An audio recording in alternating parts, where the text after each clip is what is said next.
Welcome to QuikCodes. In this video, we'll cover what SaaS is, its benefits, and some examples.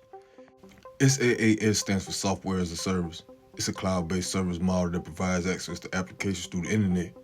Now, what makes software as a service convenient is that the service provider manages all of the IT infrastructure. Now, that's including the hardware, software, data centers, patching, security, backups, and all of the above and then some, while the user only needs to manage their own data and access permissions.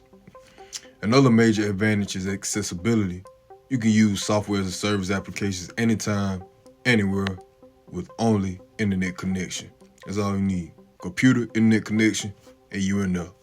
Software as a service typically runs on a subscription model, offering low upfront costs and a predictable monthly pricing. Now, some services out there will offer it free, give you a trial so you can see how you like it before you can take a low cost, which is just as convenient. Many providers also offer scalable plans so business can pay for what they use instead of having to worry about overpaying for unused resources within the business or within the service more so.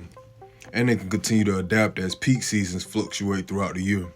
Now, examples of software as a service include, popular platforms such as Salesforce, which is a cloud platform for managing customer relationships, Slack, which is a team communication and project management tool, Dropbox, I'm pretty sure you're familiar with Dropbox, a cloud service for file sharing and file storage, Canva, an online platform for graphic design, which is one that I like to use, and so many more out there.